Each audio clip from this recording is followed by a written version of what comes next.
Normally, the FBI can't just engage them, but in this situation, the FBI said, this threat is so big, we're changing the rules. Randy missed his court date, and so a warrant was issued for his arrest. They assumed he would not go easily. Secret surveillance teams were set up all around the Weaver family cabin, and what they found was the Weaver family, they mostly kept to themselves. The only reason the marshals didn't just go up and apprehend him was because anytime the Weavers were outside of their cabin, they were always armed. The Weaver dogs took notice of the surveillance teams and started charging into the woods barking like maniacs. And Randy, along with his friend Kevin Harris and Randy's teenage son Sammy, took off after the dogs. And when these two parties encountered each other, a firefight ensued that left Sammy, Randy's son, dead, along with their dog dead, and one of the marshals, William Deegan, was killed as well. Who shot first and who shot whom would later be hotly debated by all the survivors in the courts and in the media. Immediately after the shooting stopped, Randy and Kevin turned around and ran back up to the cabin to take cover. Meanwhile, the surviving marshals told their boss what had happened, and so he called the FBI and he painted a picture of the Weaver family and Randy specifically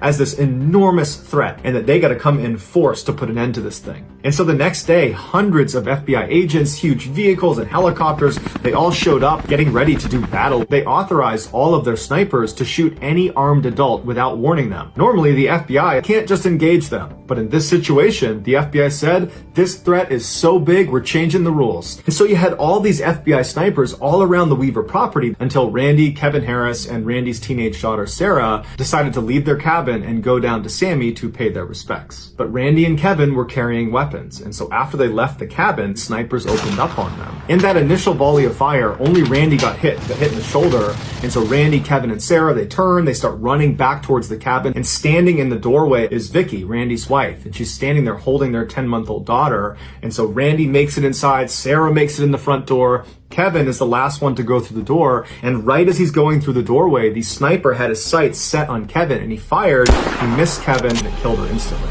Adding insult to injury, the FBI did not know they had just killed their mother, and so after the shooting stopped, the FBI began calling out to them, saying, Mrs. Weaver, come out, don't you want to protect your kids? But Vicky was dead, they just didn't know. Ultimately, the FBI went out and got a highly decorated Vietnam War veteran who had similar views to Randy, and they sent him in to try to convince Randy to stop this and surrender, and eventually he got Randy to do that, so no more blood was shed. Law enforcement that was handling this case made a number of really critical mistakes early on, the first big mistake being the miscommunication between the marshals to the FBI about how big of a threat the Weaver family really posed. The second critical mistake was when the FBI authorized their snipers to shoot at armed adults without a warning. That's almost certainly why Vicky was killed. Jurors decided that Randy Weaver was only guilty of not showing up to that court date. The FBI's number 2 person was demoted, 3 other agents were suspended, and 1 was sent to jail for trying to cover up the mistakes the FBI had made during this case. As for the Weaver family, they were given a $3.1 million settlement by the government, and Kevin Harris had all charges dropped against him, and he won a 6-figure settlement.